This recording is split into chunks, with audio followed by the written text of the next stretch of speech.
अस्सलाम वालेकुम फ्रेंड्स, उम्मीद है आप खैर खैरियत से होंगे। आज हमारी पहली वीडियो है ईडियम्स के हवाले से और हमने बताया था आपको कि हम ईडियम्स पे बात करेंगे। ईडियम्स, उनकी मीनिंग और उनका यूजेज जो है वो, और फिर उनकी ओरिजिन क्या है कि वो ईडियम कहाँ कहाँ से आए। तो आज हम डिस्कस करेंगे इन ईडियम्स पर। तो आज की इस वीडियो में हमारा जो पहला ईडियम है यहाँ पर गिवन है वो है अ ब्लेजिंग इन डिस्गाइज़। अब ब्लेजिंग हम वैसे रहमत तो कहते हैं, इन डिस्गाइज़ हम कहते हैं जो भेस बदल के आए, डिस्गाइज्ड हो।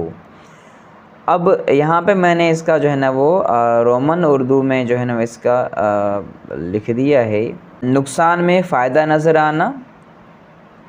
ये ट्रांसलिटरेट है यहाँ पर कि मैंने उर्दू को अंग्रेज़ी में ही लिखा हुआ है। या मुसीबत में रहमत, मतलब कि कभी कभी कोई तकलीफ़ इंसान को पहुँचे और फिर उसको फ़ील हो कि यार इसमें शायद मेरी भलाई थी, और वाकई उसको बाद में उसमें जो है ना वो फ़ायदा हो उससे, तो उसे हम कहते हैं नुकसान में फ़ायदा नज़र आना या अ ब्लेजिंग इन डिस्गाइज़। क्या बोलेंगे उसे हम? अ ब्लेजिंग इन डिस्गाइज़। अब यहाँ पर इंग्लिश में मीनिंग इसकी मैंने लिखी है, a good thing that initially seemed bad. एक अच्छी चीज़, एक फ़ायदे वाली चीज़ जो हमें लग बुरी रही हो या लग ख़राब रही हो, लग हमें जो है ना वो तकलीफ़ दे रही हो, लेकिन वैसे हमारे लिए क्या हो, एक ब्लेजिंग हो। ऐसे जो है ना वो जगह पर हम यूज़ करेंगे अ ब्लेजिंग इन डिस्गाइज़। तो यहाँ पर एक एग्जांपल आपके लिए लिखा है, losing that job was a blazing in disguise, कि वो जॉब छोड़ना या जो है ना वो उसको लूज़ करना मेरे लिए जो है ना वो ब्लेजिंग इन डिस्गाइज़ था।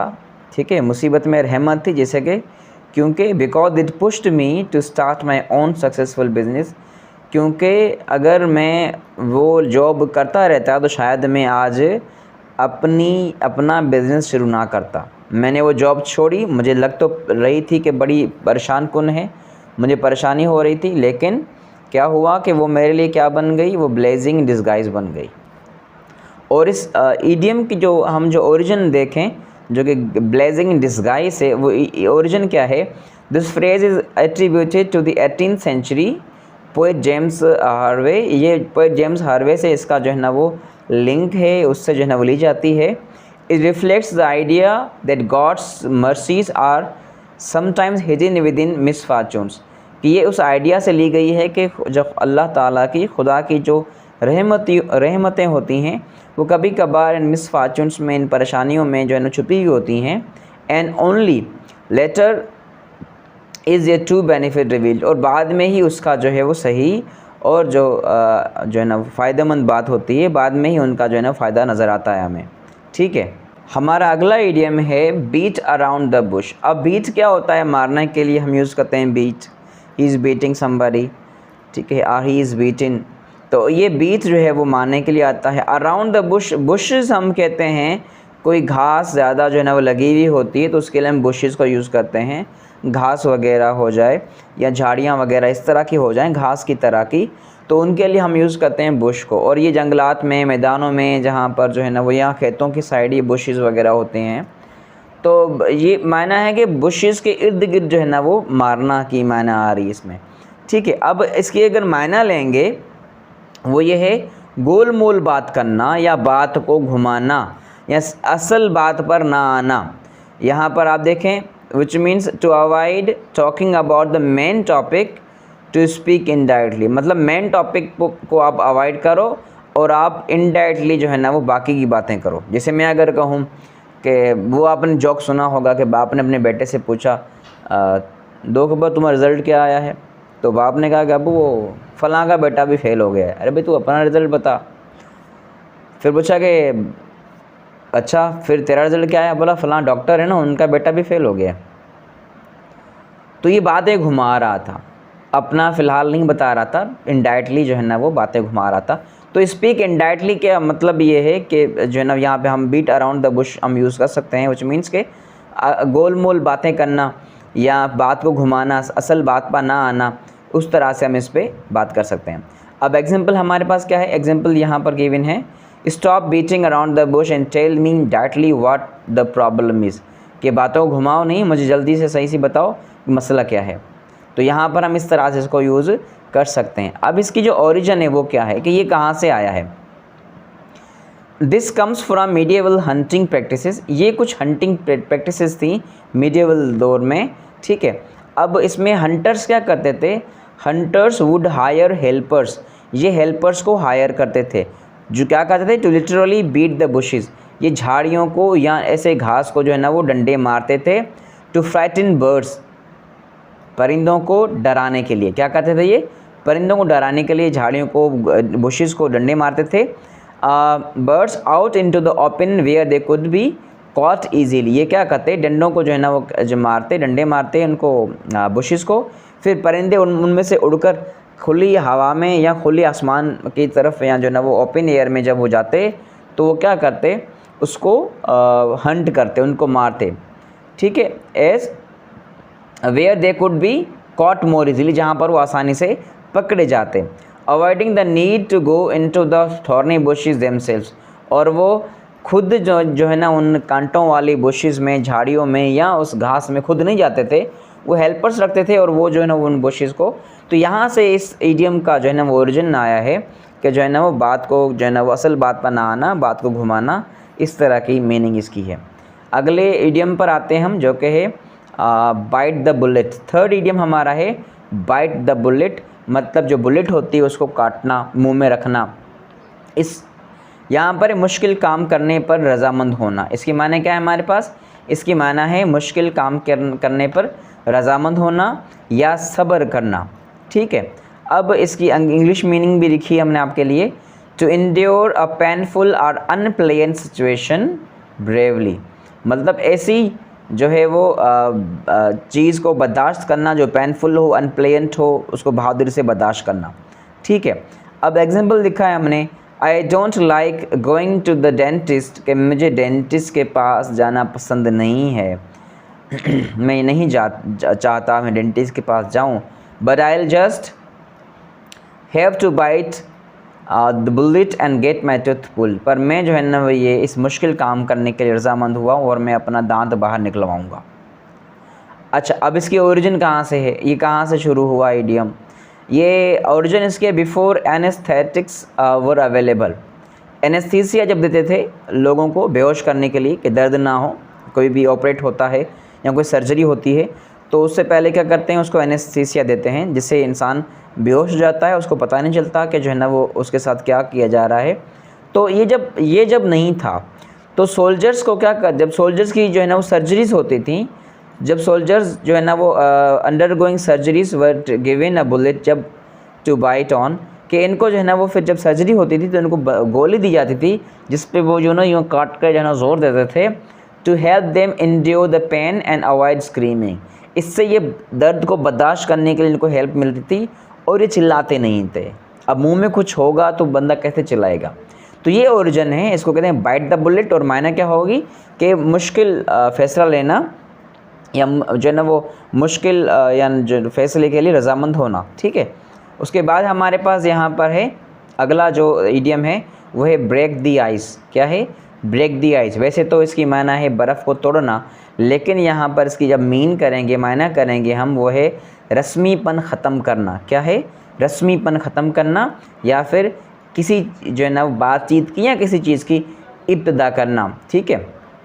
अब यहाँ आप देखें मीनिंग क्या है, to do or say something to relieve tension, कि आप कुछ जो है ना वो करें या बोलें ताकि टेंशन रिलीव हो। और or get conversation start in a formal और ऑकवर्ड सिचुएशन, किसी फॉर्मल या ऑकवर्ड सिचुएशन में कन्वर्सेशन को जो है स्टार्ट करने के लिए भी हम यूज़ करते हैं ब्रेक द आइस, ठीक है। जब आप ऐसे बैठे हुए किसी ऐसी जगह पर जहाँ पर कोई मीटिंग होनी है बड़ों की और बड़े अच्छे अच्छे लोग बैठे हुए हैं, अब वहाँ पर सब खामोश हैं, डर रहे हैं, टेंशन में हैं कि कहीं कोई गलत बात ना बोल दे, तो वहाँ पर आप ऐसे ही कोई जोक सुना दो या कोई ऐसी बात कर दो या आप कोई हाल चाल पूछ लो, तो इसको हम कहेंगे he broke the ice and talked about something, कि उसने जो है ना वो बात शुरू कर दी, बात करने की इब्तिदा कर दी, तो वहाँ पर हम ब्रेक द आइस को यूज़ करते हैं। अच्छा, एग्जाम्पल यहाँ हमें गिवन है, क्या है, he told a funny joke to break the ice at the start of the meeting, कि मीटिंग के शुरू में इसने एक बड़ा मज़ा या जोक सुनाया और जो है वो मीटिंग की खामोशी तोड़ दी। ठीक है। अब इसकी ओरिजिन कहाँ से है? अब ये ओरिजिन जो है, this phrase comes from the old practice of sending small ships to break up ice in Arctic regions to clear path for larger trade ships, metaphorically creating a path of social interactions. अब इसमें क्या है कि पहले ये होता था कि जब हम आर्कटिक रीजन्स जो होते थे, बर्फ़ानी जो समंदर होता है, वहाँ पर आर्कटिक रीजन में बर्फ़ की तय होती है समंदरों के ऊपर, तो ट्रेडिंग शिप्स बड़ी बड़ी जो होती हैं उनको जब भेजते हैं उस समंदर में, तो पहले जो है ना वो कुछ बोट्स भेजते हैं जिस पे लोग जाकर उस बर्फ़ को तोड़ते हैं और उस बड़ी शिप के लिए रास्ता बनाते हैं। क्या करते हैं? उस बड़ी शिप के लिए रास्ता बनाता है कि उस बड़ी शिप को कोई परेशानी ना हो, उस बड़ी शिप का जिसमें इतना सारा सामान होता है उसका नुकसान ना हो, तो छोटी छोटी शिप्स भेजते हैं। तो इसकी मेटाफोरिकली मायने क्या आ रही है? क्रिएटिंग अ पाथ, रास्ता बनाना, ठीक है। किस चीज़ के लिए? सोशल इंटरेक्शन के लिए। तभी हम यूज़ करते हैं यहाँ पर ब्रेक द आइस, ठीक है। उसके बाद हमारे पास अगला जो ईडियम है वो है number 5, cry over spilt milk. मतलब है यहाँ पर हम कहते हैं ना, दूध जब गिर जाता है तो रोने से कुछ नहीं हासिल होता, है ना। वो पछताए भी क्या हो जब चिड़िया चुग गई खेत। Never ever cry over spilt milk, ठीक है। तो गुज़रे हुए वक्त पर अफसोस करना, जो गुज़र गया सो गुज़र गया, ठीक है। तो उस पर अफसोस करने के लिए हम क्राई ओवर स्पिल्ट मिल्क कहते हैं। मीनिंग है to be upset about something that has already happened and cannot be changed. कुछ ऐसा हो गया जो अब चेंज नहीं हो सकता, उस पर रोना, ये क्राई ओवर स्पिल्ट मिल्क है, ठीक। स्पिल्ट ये थर्ड फॉर्म है स्पिल की, स्पिल, स्पिल्ट, स्पिल्ट, ठीक है। तो स्पिल्ट यहाँ पर एडजेक्टिव है कि गिरा हुआ दूध, गिरे हुए दूध पे जो है वो दुख करना, नाराज़ होना। यहाँ पर ये पार्टिसिपल एडजेक्टिव का काम कर रहा है इस मिल्क के लिए, ठीक है आपके वर्ब की थर्ड फॉर्म जो कि पार्टिसिपल है। अच्छा, एग्जाम्पल्स क्या है हमारा? Yes we made a mistake on the project. हाँ, हमने प्रोजेक्ट में जो है ना वो गलती की है। But there is no use crying over spilt milk. लेकिन अब होने पर रोने का कोई फ़ायदा नहीं है। Let's just focus on the solution. आओ अब इसके सोल्यूशन पे फोकस करें कि हो गया सो हो गया, अब जो है ना दादा हमें अफसोस नहीं करना जो हो गया, अब आओ तो उसके सोल्यूशन पे जो है ना वो डिस्कस करें। ओरिजिन इसकी कहाँ से? This is a very old idiom, ये बहुत पुराना ईडियम है। With the earliest recorded use of the use in 17th century. इसका शुरू में 17th सेंचुरी में इसका यूज़ हुआ है। It paints a simple relatable picture of a common irreversible accident, ठीक है। तो यहाँ पर जो है ना वो एक कॉमन जो है वो या इररिवर्सिबल एक्शन को या जो है ना एक्सीडेंट को करता है, रिप्रेजेंट करता है। तो उसके लिए हम इसको यूज़ करते हैं कि जो हो गया सो हो गया, उसको आप जो है ना वो कुछ नहीं कर सकते, अब आप बाकी चीज़ों पर फोकस करें। इस तरह से हमने 5 इडियम्स पे बात कर ली है। हमारा अगला इडियम है once in a blue moon. अब once in a blue moon की मायना है बहुत ही कम, बहुत कभी कभार, या हमारे पास है सालों में एक बार, सालों में एक बार, ठीक है। मीनिंग है something that happens very rarely, वो कभी कभार कोई चीज़ होती है, उसके लिए हम यूज़ करते हैं। एग्जाम्पल क्या है? He only visits his home town once in a blue moon. Means कि वो बहुत ही सालों में एक बार को जाता है अपने गांव घूमने के लिए। तो once in a blue moon की माना क्या हो जाएगी? बहुत ही कम या सालों में एक बार। अब इसकी ओरिजिन क्या है? A blue moon is the name for the second full moon in a single calendar month, ठीक है। An event that occurs approximately every 2 or 3 years। कि एक ऐसा इवेंट है जो कि 2 से 3 सालों में, 2 सालों में एक बार या 3 सालों में एक बार होता है। मेकिंग इट रिलेटिवली रेयर, जो कि इसको बहुत रेयर बनाता है क्योंकि कोई चीज़ बहुत कम हो रही हो। तो once in a blue moon की माने क्या है? बहुत ही कम। अगर कोई पूछे कि वो आती है तुम्हारे पास, तो मैं कहूँगा yes she visits me once in a blue moon, कि हाँ वो मेरे पास कभी कभार आती है। दुख की बात है, कर लो थोड़ा सा, सुकून मिल जाएगा। अच्छा है, बहुत अच्छा है। चलो अगले इडियम पे आते हैं। नंबर 7 हमारे पास है, ऐसी कोई बात नहीं है, मैं अल्हम्दुलिल्लाह, चलो छोड़ो यार, तुम नहीं समझोगे मेरे भाई। नंबर 7 थे the ball is in your court, the ball is in your court now. हम कहते हैं ना अब तुम पर है, मैं तो राजी हूं, तू बता, हैं? मेरी तरफ से हाँ है, the ball is in your court now. अब तुम बताओ तुम क्या कहती हो, मजाक कर रहा हूँ, ऐसी कोई बात नहीं है। तो the ball is in your court की माना है कि अब फैसला आपके हाथ में है। जब फैसला अगले बंदे के हाथ में तो आप कह सकते हैं the ball is in your court now, या आपकी बारी चल गई, अब बॉल उसके कोर्ट में है, अब उसकी बारी है, कहाँ शॉट मारता है, बॉल कहाँ जाती है, दैट इज़ हिज और हर डिसीजन, दैट इज़ हिज और हर मूव। तो यहाँ पर इसकी मीनिंग है अब फैसला आपके हाथ में, the ball is in your court now, meaning it is now your turn to take a decision और टेक एक्शन, कि अब फैसला लेने की आपकी बारी है, हमने फैसला कर लिया है।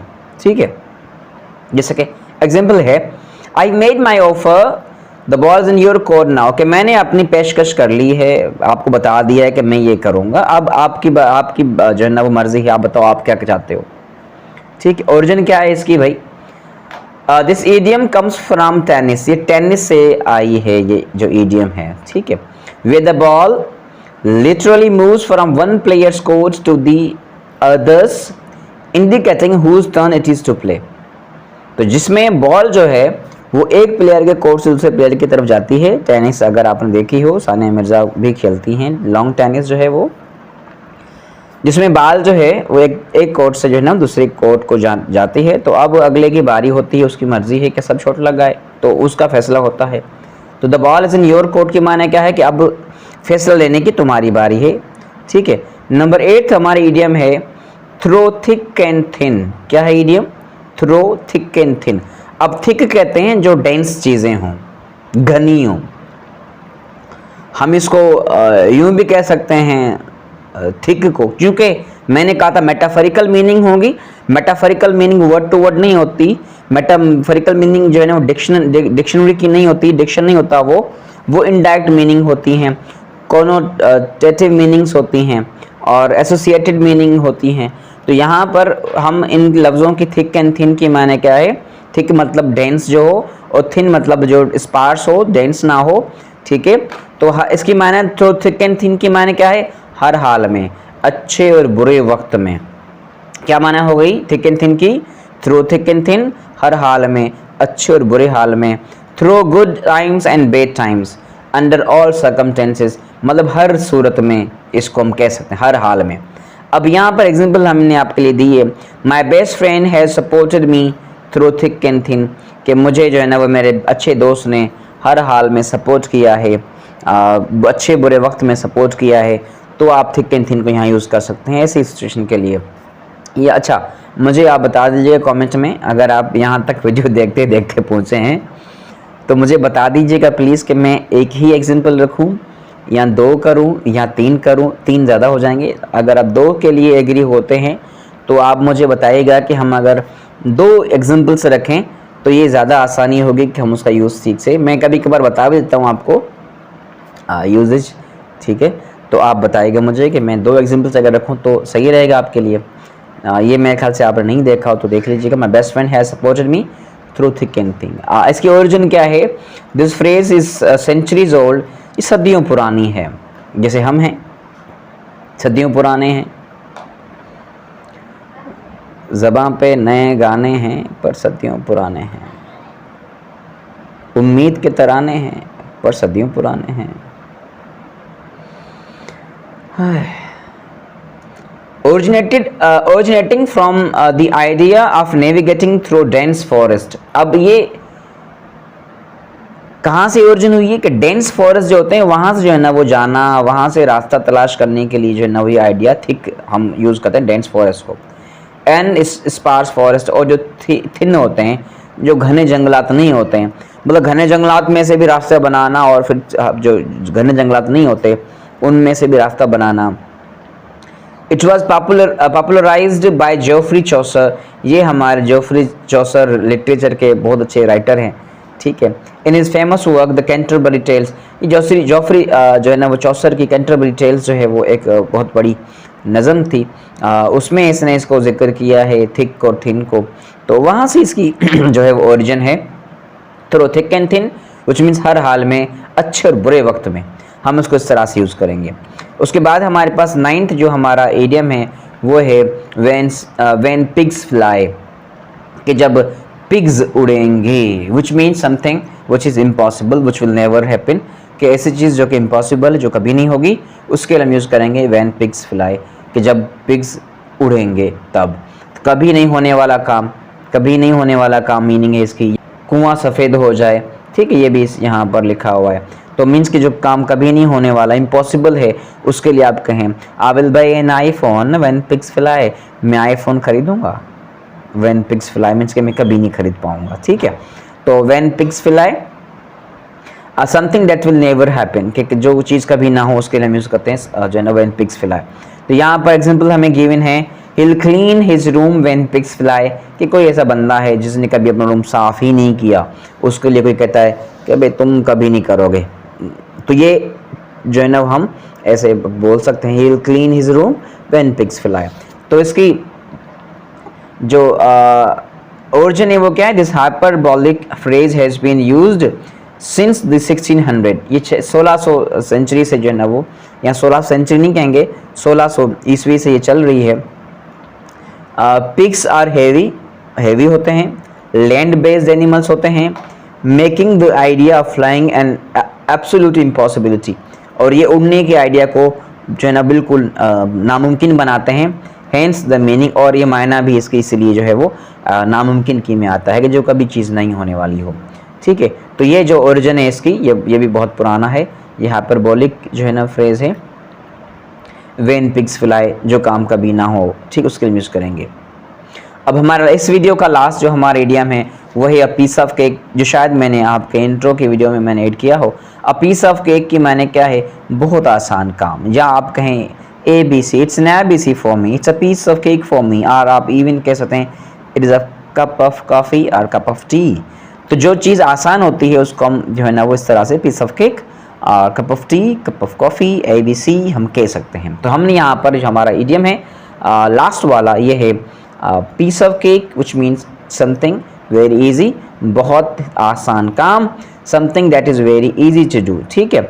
एग्जाम्पल से the math test was piece of cake, आपके लिए होगी भाई, हमारे लिए तो नहीं थी, हम क्या, इट वॉजंट मैं piece of cake for me, the math test wasn't a piece of cake for me, कि मेरे लिए मैथ की टेस्ट आसान नहीं थी, बहुत मुश्किल थी। कितने लिए नंबर मैंने? 59 मैट्रिक में, मैथ्स में।